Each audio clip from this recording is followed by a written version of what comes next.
Next ಈಗ ಸಿಂಹ ರಾಶಿಗೆ ಬರೋದಾದ್ರೆ ಹೇಗಿರುತ್ತೆ? ಸಿಂಹ ರಾಶಿ ಅಂತಂದ್ರೆ ಸ್ಟ್ರಾಂಗ್.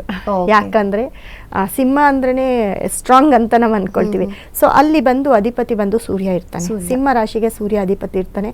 ಸೊ ಸಿಂಹ ರಾಶಿಯಲ್ಲಿ ಸೂರ್ಯನಿಗೆ ಏನಪ್ಪಾ ಅಂತಂದ್ರೆ ಹೆಡ್, ಎಲ್ಲ ರಾಶಿಗಳಿಗೂ head, department, head of the department ಅವರೇ ಇರ್ತಾರೆ. ಅಂದರೆ ಅವ್ರು ಹೇಳ್ದಾಗೆ ಇವಾಗ ನೋಡಿ, ಸೂರ್ಯ ಯಾರು ಬರಲಿ ಯಾರು ಬಿಡದೇ ಇರಲಿ, ಆ ಒಂದು ಟೈಮ್ ಅವ್ರದ್ದು ತುಂಬ ರೆಗ್ಯುಲರ್ ಟೈಮ್ ಏನಿರುತ್ತೆ ಆ ಟೈಮ್ಗೆ ಸೂರ್ಯ ಬಂದೇ ಬರ್ತಾನೆ. ಪ್ರಪಂಚದಲ್ಲಿ ಏನಾದರೂ ಸೂರ್ಯ ಚಂದ್ರ ಅವರು ಉದಯಿಸ್ತಾನೆ ಇರ್ತಾರೆ.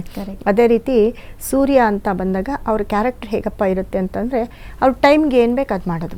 ಕೆಲ್ಸಕ್ಕೆ ಹೋಗ್ತಿದ್ರು ಅಷ್ಟೇ, 30 ದಿನನೂ ಅವ್ರು ಅಟೆಂಡ್ ಮಾಡಿರ್ತಾರೆ. ಒಂದು ತಿಂಗಳಲ್ಲಿ 30 ದಿನನೂ ಎಲ್ಲೂ ಅವರು ಮಿಸ್ ಹೊಡೆದಿರಲ್ಲ. ಯಾವುದಾದ್ರೂ ಒಂದು ಕೆಲಸ ಗೋಲ್ ರೀಚ್ ಮಾಡಬೇಕು ಅಂತಂದರೆ ಅದು ಏನಾದರೂ ಆಗಲಿ ರೀಚ್ ಮಾಡ್ತಾರೆ. ಅಷ್ಟು ವಿಲ್ ಪವರ್ ಜಾಸ್ತಿ ಇರುತ್ತೆ ಸಿಂಹರಾಶಿಯವ್ರಿಗೆ. ಸೊ ಸಿಂಹರಾಶಿಯವ್ರಿಗೆ ಮತ್ತು ಇನ್ನೊಂದೇನಪ್ಪ ಅಂದರೆ, ಅವ್ರು ಹೇಳ್ದಂಗೆ ಎಲ್ಲರೂ ಕೇಳಬೇಕು. ಇದು ಒಂದು ಕ್ವಾಲಿಟಿ ಜಾಸ್ತಿ ಇರುತ್ತೆ. ಈಗೋ ಜಾಸ್ತಿ ಇರುತ್ತೆ. ಅವರು ಮನೇಲಿ ತುಂಬ ಚಿಕ್ಕವರೇ ಆಗಿರ್ಬೋದು, ಸಣ್ಣ ಮಕ್ಕಳೇ ಆಗಿರ್ಬೋದು, ಸಿಂಹರಾಶಿಯವರು ಆ ಸಣ್ಣ ಮಕ್ಳು ಹೇಳೋದೇ ದೊಡ್ಡವ್ರು ಕೇಳಬೇಕು, ಇವ್ರ ಮಾತಿಗೆ ಬೆಲೆ ಕೊಡಬೇಕು, ಈ ಕ್ಯಾರೆಕ್ಟರ್ ಜಾಸ್ತಿ ಇರುತ್ತೆ. ಇದು ಅಂದರೆ ನಾಯಕತ್ವದ ಗುಣ ಅಂತ ಹೇಳ್ತೀವಿ. ಇದು ಎಲ್ಲೋದ್ರೂ ಅವರು ಅದನ್ನು ಸಾಧಿಸ್ಕೊಂಡು ಬರ್ತಾರೆ. ಅವ್ರು ಸುಮ್ಮನೆ ಏನೋ ಒಂದು ಸಣ್ಣ ಪುಟ್ಟ ಕೆಲಸ ಮಾಡ್ತಿರ್ಲಿ, ಅಲ್ಲಿ ಅವ್ರು ಹೆಡ್ ಆಗಿರ್ತಾರೆ ಹಾಗೆ.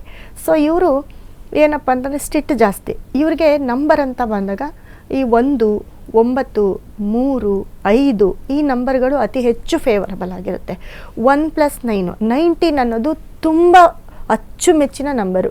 ಸಿಂಹರಾಶಿಯವರು 19 ಅನ್ನೋ ನಂಬರ್ನ ಫಾಲೋ ಮಾಡಿದ್ರೆ ಹೆವಿ ಸಕ್ಸಸ್, ಹೆವಿ ಸಕ್ಸಸ್ನ ನೋಡ್ತಾರೆ.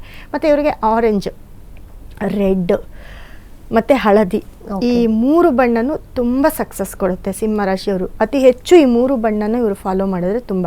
ಮತ್ತು ಇವರು ಮಾಣಿಕ್ಯ, ನಾನು ಹೇಳಿದೆ ಮಾಣಿಕ್ಯ ಆಗಿರ್ಬೋದು, ಪಚ್ಚೆ ಆಗಿರ್ಬೋದು, ಈ ಥರ ಒಂದು ಸ್ಟೋನನ್ನು ಇವರು ಯೂಸ್ ಮಾಡಿದ್ರೆ ಕಲರ್ಫುಲ್ಲು, ಅಂದರೆ ಇವ್ರ ಲೈಫ್ ಕೂಡ ತುಂಬ ಕಲರ್ಫುಲ್ಲಾಗಿರುತ್ತೆ. ಓಕೆ.